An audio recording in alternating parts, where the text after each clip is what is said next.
Isang mapagpalang araw po sa inyong lahat. Ngayon ating tatalakayin ang Aralin 2 ng pag-aaral ng kasaysayan at lipunang Pilipino. Ang paksa po natin ngayon ay ang heograpiya at ang kultura. Ang heograpiya, ito ay tumutukoy sa lokasyon ng isang lugar o pinagmula ng isang lugar. Yun lamang po yung tatandaan ninyo. Halimbawa, ang Pilipinas. Ang Pilipinas po ay matatagpuan sa Asia o ang Asia ay isa sa 7 kontinente dito sa mundo at ang Asia po ang pinakamalaking kontinente dito sa mundo. Sa bandang kanlurang bahagi po ng Asia, doon natin makikita ang Pilipinas. Maliwanag po. Tapos ang Pilipinas po ay isang archipelago na kung saan ito ay pinalilibutan po ng katubigan or maraming isla. Maliwanag po. Ngayon naman ay dumako tayo kung ano nga ba ang kultura. Pag sinabi po natin kultura, ito po yung pamumuhay ng isang tao. Maliwanag po, ito po yung way of living ng isang tao or isang pangkat ng tao. Kasama po rito yung kanilang gawi, kanilang tawag dito, hanap buhay, or yun, hanap buhay o pamumuhay nila, kanilang relihiyon, kultura, tradisyon, yan po, paniniwala, kasama po doon sa kultura.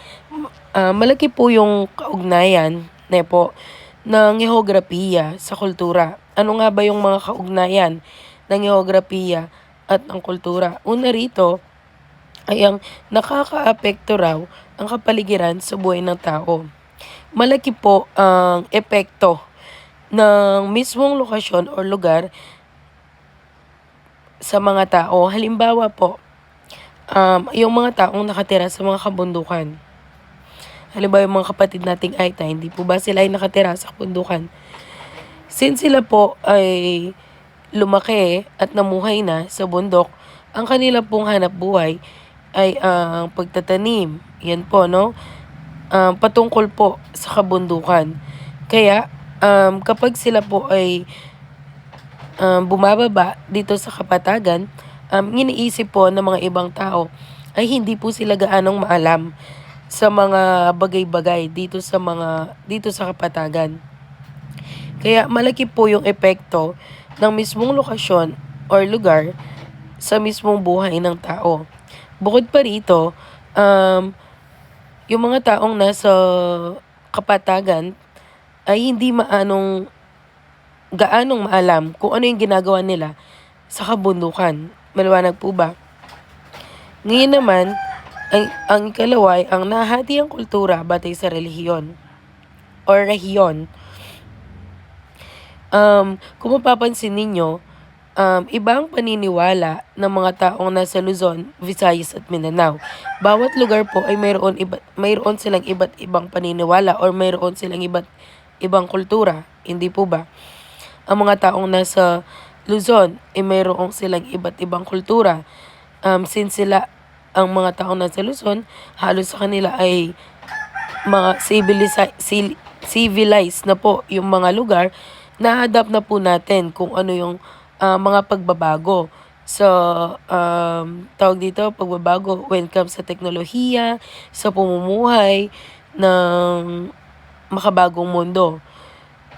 Sa mga bandang Visayas at Mindanao po, lalo-lalo sa mga Mindanao, parang nape-preserve pa po nila kung ano yung kultura or ano yung tawag dito, kultura nila dati na mapahanggang ngayon ay ginagawa po nila at pina-practice pa po nila. Di po ba?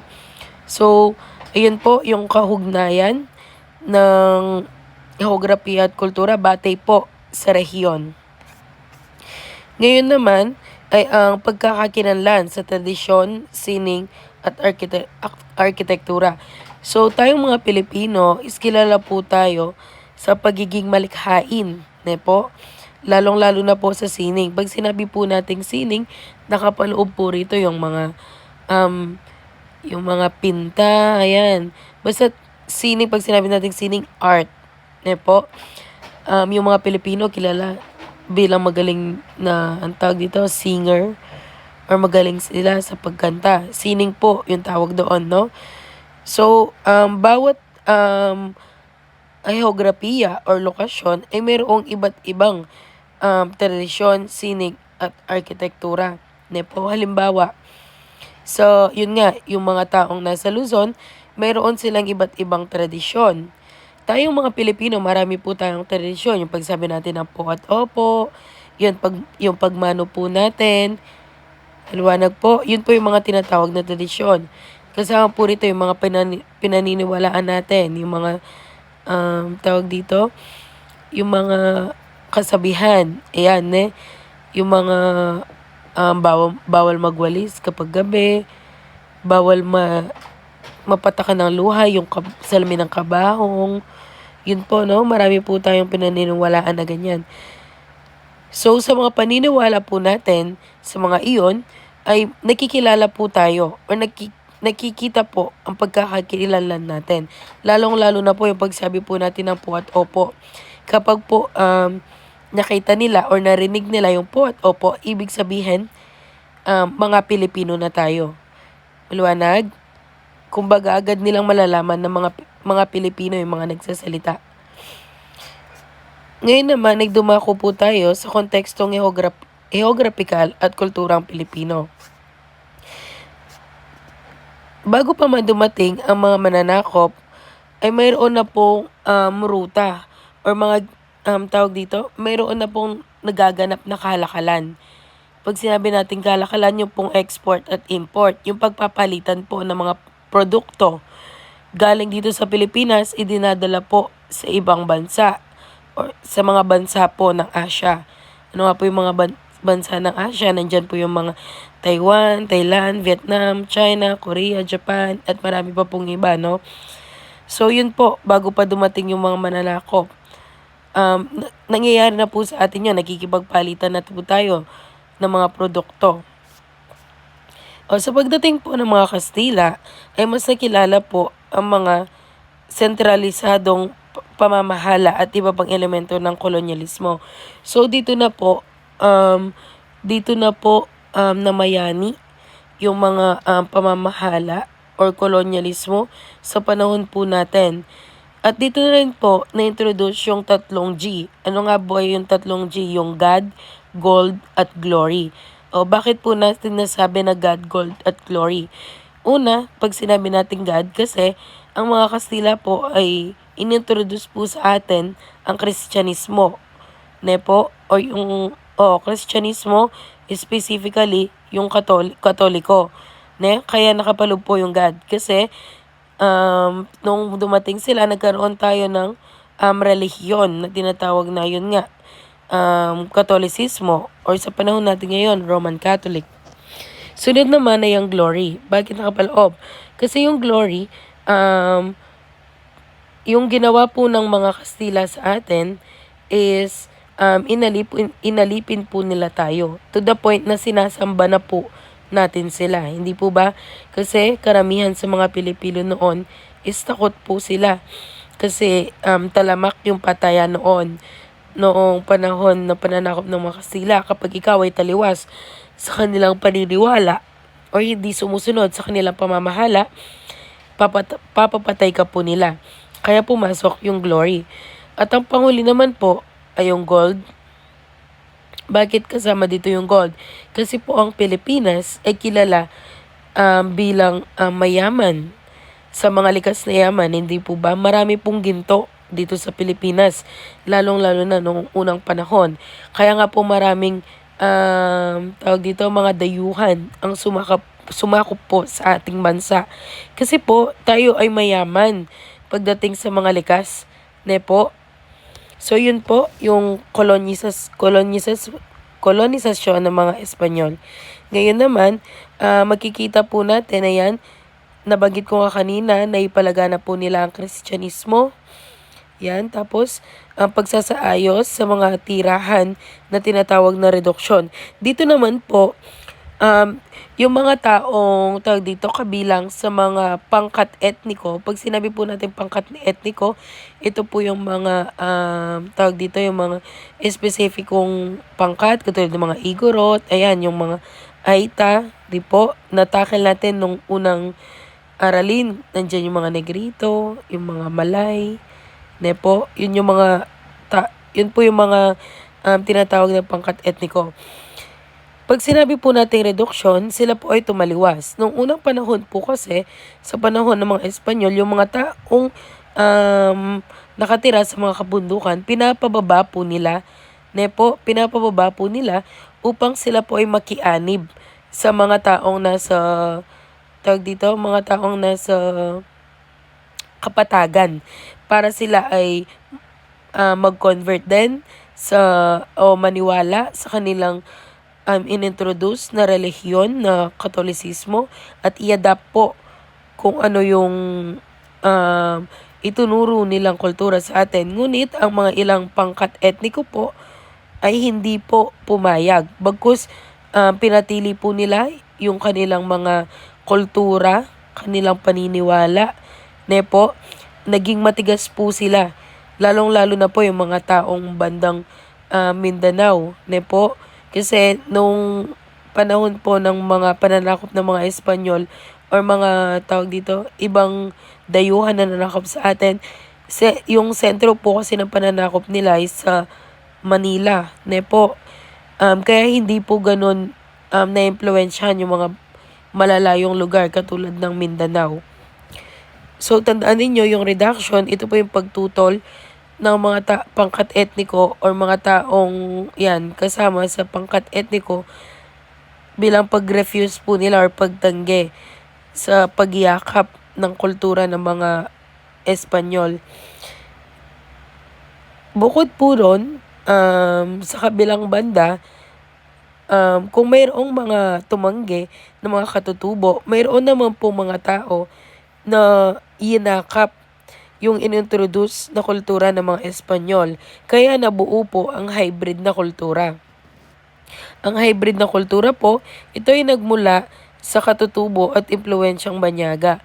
So, di ba nung unang panahon, meron na po tayong sariling kultura bilang mga Pilipino, meron tayong sariling paniniwala, even yung relihiyon po natin, yung tinatawag na animismo, hindi po ba? So, yun po, since inintroduce po ng mga Espanyol, yung iba-iba po nilang kultura, lalong-lalo na yung pananampalataya, lumitaw na po yung tinatawag na hybrid na kultura. Pag sinabi natin hybrid na kultura, yun nga po, inadapt po natin kung ano yung kulturang inintroduce ng mga Banyaga. Ngayon naman, ay dumako tayo sa mga pangkat etniko. Dito sa Pilipinas, meron po tayong 122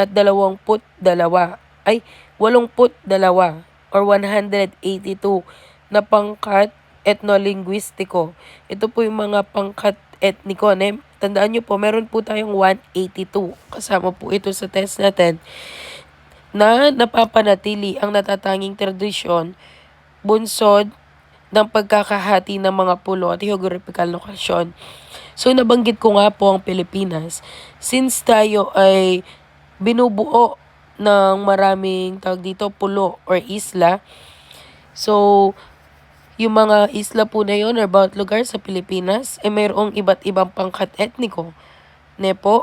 So, kung saang lugar ka nakabase, yon, mayroon kang sariling pangkat etniko at mayroon kang sariling paniniwala at kultura.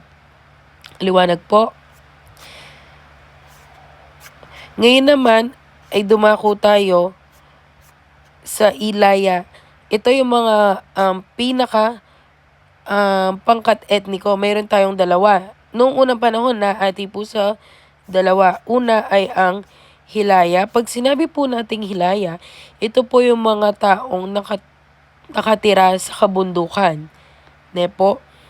Ang ikalawa naman ay ang Ilawod. Pag sinabi po nating Ilawod, ito po yung mga taong nakatira bandang sa mga katubigan po. Kung mapapansin ninyo, yung Ilaya yan, mayroong bundok. Tapos dito, mayroong tubig. Ating munang talakayin ang Ilaya. Ano nga ba ang Ilaya? Ang mga taga-Ilaya po ay nakalocate mismo sa itaas ng ilog, na kung saan dito matatagpuan yung mga bundok or burol. In short po, yun nga, yung mga Ilaya, nakatira po sila sa mga kabundukan. Sa mga kapatagan. Ne po, yun lang po yung tatandaan ninyo. Mga taga-Hilaya, sila ay naka-locate or nakatira sa kabundukan at burol. Ang kanila pong hanap buhay, ayan, yung pangangaso, pagkakaingin, at pagtatanim. Po, pakatandaan nyo po yan. Since nabanggit na po sa atin nung unang aralin kung ano yung ginagawa ng pangangaso, pagkakaingin, at pagtatanim. Ngayon naman, ay dumako tayo sa kultura po ng mga taga-Ilaya. Ang mga taga-Ilaya po ay meron silang oral na tradisyon. Pag sinabi po nating oral na tradisyon, ay pinapahalagahan po nila yung mga tawag dito, yung mga epiko. Pag sinabi nating oral na tradisyon, meron silang iba't ibang ginagawa. Meron po silang iba't ibang tradisyon. Katulad po ng mga ritual at mga sayaw po. Po, kung familiar po kayo sa mga igorot, yung mga ginagawa nilang sayaw. Ayan, since nabanggit ko na po yung mga igorot, kasama po dito sa mga Ilaya yung mga igorot. Po, ayan. Bukod po dito, ay mayroon po silang paniniwala sa espiritu ng kalikasan. Kung ang mga Espanyol po ay naniniwala sa Diyos, sila naman po ay naniniwala po sa kalikasan. Kaya mayroon po silang tinatawag na babaylan. Ito po yung mga ito po yung mga tawag kasi rito. Sa panahon natin ngayon, sila ay tinatawag na wait lang. Sila yung tinatawag na ano kasing tawag sa kanila? Wait lang po. Nakalimutan ko kung anong tawag sa kanila.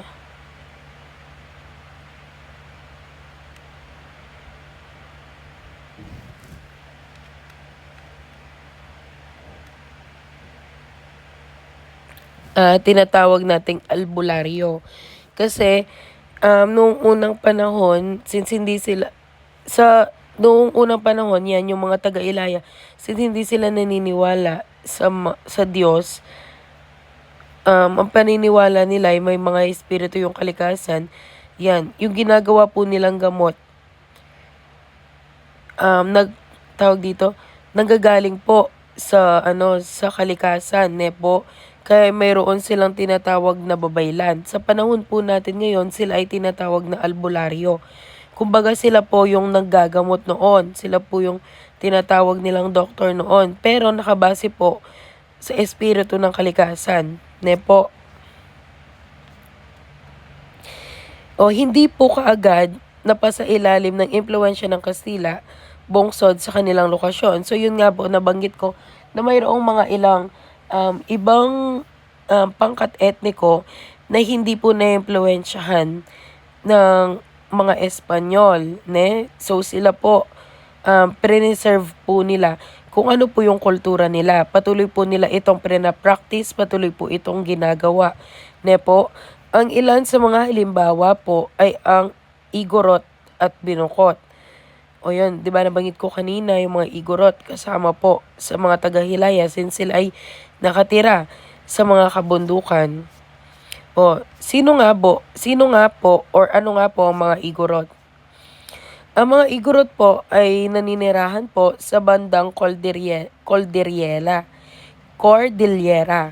Po, sila po yung nangangalaga sa kabundukan sa mga bandang Cordillera po sa mahabang panahon. So, until now po ata, o yun yung mga igorot, pero hindi na po ganun karami yung igorot na pinaka-practice pa po nila hanggang sa ngayon yung kanilang kultura. Even sa pananamit po kasi nila, di ba?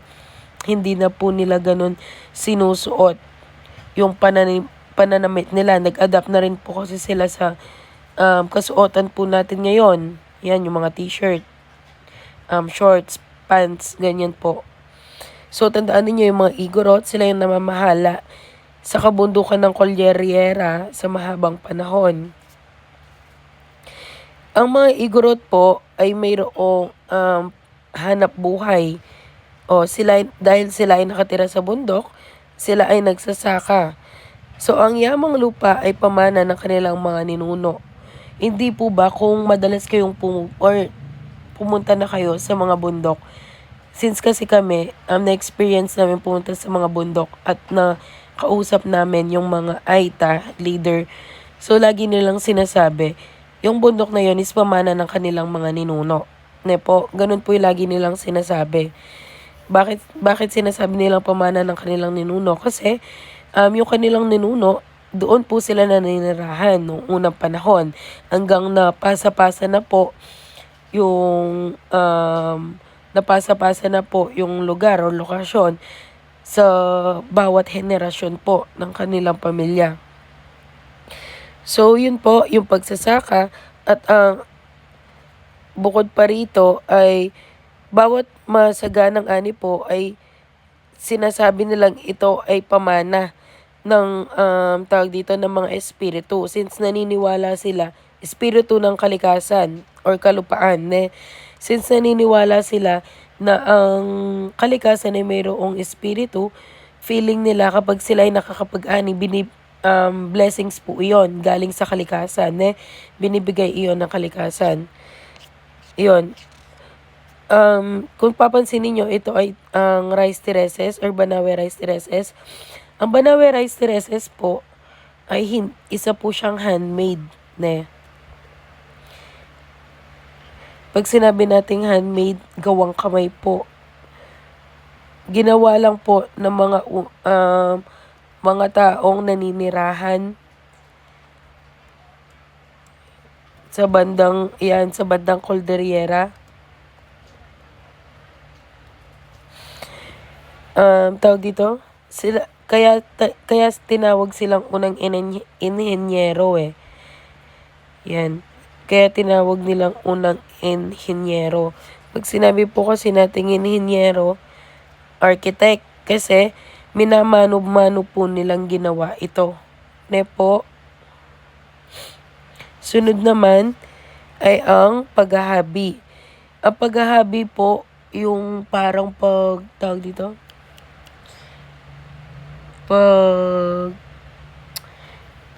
yung mga sa tela, yan yung paghahabi ng tela. Yung mga sewing, ano kasi Tagalog ng sewing? Pananahe, ayun. Pero yung paghahabi po kasi ibang way sa pananahe. Kasi sa paghahabi, pumapasok po dito yung mga banig. Yan, yung mga banig, yung ibang kasuotan po ng mga tao, specifically sa mga Igorot. Sa paghahabi po, or paggawa po nila ng kanilang kasuotan, mayroon po silang pattern. Po, mayroon pong ibig sabihin, yung mga kulay nila, halimbawa yung mga blue, yung mga red, yan. Kung mapapansin ninyo dito, ayan, hindi lang po hula-hula yung mga design na ginagawa ng mga Igorot or mga ibang ethnic group or pangkat etniko, na ginagawa po nila yung mga pattern na iyan na mayroong ibang kahulugan, mayroong nakakubling kahulugan po, even sa mga kulay. Po. Ayan, dumako naman tayo sa kasuotan ng mga Igorot. Since nabanggit ko po nung unang aralin, di ba, yung aralin 1, nabanggit ko yung mga estetikong batayan ng mga tao noong unang panahon. Kabilang dito yung kanilang mga kasuotan. O yung bahag na sinasabi po natin, di ba, yung bandang pang-ibaba ng mga lalaki, sa Igorot po ay tinatawag na wanes. Po. Sa babae naman, di ba, ang tawag ay tapis, bakget, at lamna sa mga kababaihan po. Po, yun po yung mga tawag sa kanilang mga kasuotan. Dati po ay pang-araw-araw na kasuotan ng mga ito na naging pang-okasyonal na lamang. Totoo naman po, since nabanggit ko kanina, hindi na po gano'n pinapractice yung kultura pagdating sa pananamit po ng mga igorot. Kung makikita ninyo, pag pumunta kayo ng Baguio, parang ginagawa na lang po nila for the picture na lang. Para sa picture na lang yung kasuotan po ng mga igorot. Hindi na po nila araw-araw na sinusuot. Po, nakakalungkot man isipin pero ganyan talaga since yung mundo po natin is umaasenso na, yun nga, parang nagbabago na yung way na pamumuhay ng mundo, kaya nakikisabay na po sila. Bukod po ron, mayroong paniniwala ang mga igorot. Yung tradisyon po nilang sayaw, ito ay tinatawag na kanyaw. Po, ang sayaw po nila na ginagawa is kanyaw. Yun po ay ang pag-aalay po ng mga baboy at manok bilang sakripisyo sa bawat okasyon at pasasalamat. Po, ang alam ko sa mga Katoliko, mayroon din silang tinatawag na alay. Hindi ako sure sa mga Katoliko lang yun. Pero mayroon akong alam na mayroong silang inaalay.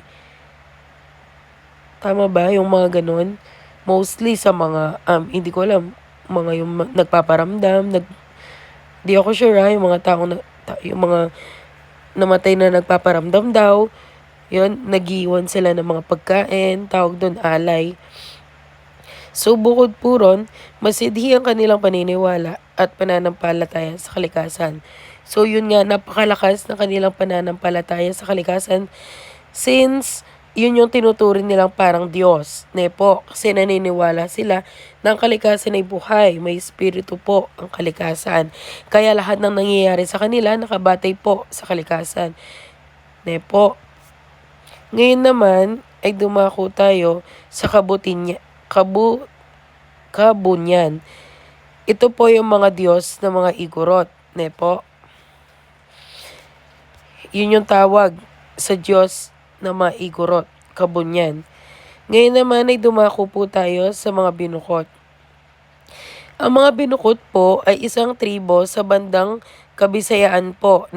Kung ang mga igorot ay bandang Luzon, sa taas po, Cordillera, yung mga binukot po sa bandang Bisaya po. Ang binukot po ay hango sa salitang bukot na nangangahulugang itago or ikubli. Po, tandaan nyo po yan. Binukot, ang root word niya po, ang pinanggalingang salita ay bukot na nangangahulugang itago or ikubli.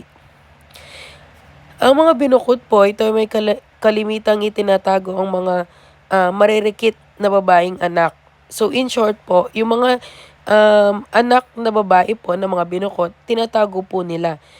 Tawag dito, tinatrato po nilang mga prinsesa. Ayan, no? Kung mapapansin ninyo, ang tawag dito, hindi po nila pinapagtrabaho. Bagus pinagsisilbihan po yung mga binukot. Yung mga binukot na babae po is nasa bahay lang po sila. Po, bawal po silang umalis, bawal silang magkipagkaibigan, bawal silang magtrabaho, lumabas ng bahay. Ang advantage po sa mga kababahihan ng mga binukot noong unang panahon is, yun nga, since parang special treatment or tawag dito, princess treatment, ika nga nila. Yung tawag sa kanila is pinagsisilbihin sila. Ngunit, yung disadvantage lang po is nasasakal sila kasi para silang nakakulong sa sarili po nilang bahay, sa sarili po nilang tawag dito, komunidad. Kaya po sila tinawag na binukot kasi ikinukulong po nila yung mga babae. Ngayon naman dumako tayo sa mga babaylan. Yan. Ang mga babaylan po, sabi ko nga kanina, sila po yung mga albularyo sa panahon natin ngayon. Sila po yung mga tawag dito, yung nanggagamot gamit po yung kalikasan. Po, yan, kung makikita ninyo sa sa picture, yung babaeng nakatayo, yung po yung tinatawag na albularyo. Tapos mayroon pong nakahiga po, sila po yung doktor dati na ngayon ay tinatawag nating albularyo. Hindi ipinayan, sabi ko nga, yung mga babaeng binukot ay princess treatment. Yung trato, yan, prinsesa yung trato nila sa kanila. Hindi pinapatapak sa lupa ang mga binukot o pinapasikatan ng araw upang mapanatili ang kanilang kadalsilayan nito hanggang sa panahon na mag-asawa sila. So yun nga po, parang tawag dito, kinukulong lang sila sa loob ng bahay. Hindi sila makalabas, hindi sila even magpaaraw, hindi po nila magawa. Up until sila ay mag-asawa, po. Kapag mag-aasawa lang po sila, doon lang po sila makakalabas. Doon lang po nila masisilayan. Kung halimbawa ikakasal sila ngayon, kung ngayon ang kasal, ngayon lang din po nila makikita kung sino yung pakakasalan nila. Maliwanag po. Ganun po yung sitwasyon ng mga binukot nung unang panahon. Lumalabas lamang ang mga ito upang magtanghal sa ilalim ng buwan sa mga bukirin. So yon, lumalabas lang sila kapag merong kaganapan. Po, kapag sila ay magbibigay ng aliw. Yan. Ngayon naman, sa panahon po ng pag-aasawa, ang pagbibigay ng dote o dowry, ang tawag po natin ngayon ay dowry, upang mapangasawa ang binukot, ay nakatutulong sa bawat pamilyang kasapi sa tribo. So sa panahon po natin, mayroong tinatawag na dowry, hindi po ba? Sa pagbibigay po ng dowry or dote, ang alam ko nangyayari pa po ito sa mga Pangasinanata. Yan, yung mga nagbibigay ng hayop. Alam ko yung mga nagbibigay sila ng hayop, nagbibigay ng lupa. Yan, minsan pera pa nga. Yan yung tinatawag na dowry. Ang tawag sa kanila, dote. Po, tandaan nyo yan, dote yung tawag sa kanila. Upang mapangasawa ang binukot at ay nakakatulong sa bawat pamilyang kasapi sa tribo. Yun nga, hindi lang pampamilya dapat yung ibibigay po ng lalaki. Bagkus, pangkalahatan po sa kanilang tribo. Last page na pala ito. Ang panghuli, ginawa ang tradisyon ng binukot sa probinsya ng Panay Bukidnon. So yung mga binukot po ay matatagpuan po sa Panay Bukidnon. Unti-unti na itong nawawala dahil sa impluwensya ng modernisasyon at kaunlarang kultura. So yun nga po, sad to say, hindi na po ganun ka preserve yung mga kultura natin. Po, hindi naman natin masisisi yung mga taong kasapi sa mga tribo or mga pangkat etniko kasi nga tayo ngang nakatira sa mga kapatagan, kahit anong uso o ina-adapt natin 'di ba? Kahit kultura pa yan ng mga iba't ibang banyaga. So yun nga po,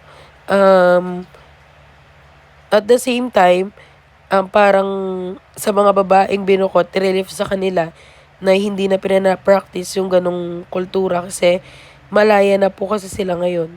Malaya na silang pumili ng mapapangasawa nila. Malaya na silang pumili ng buhay na gusto nila. So, yun lamang po yung talakayan natin sa araw na ito.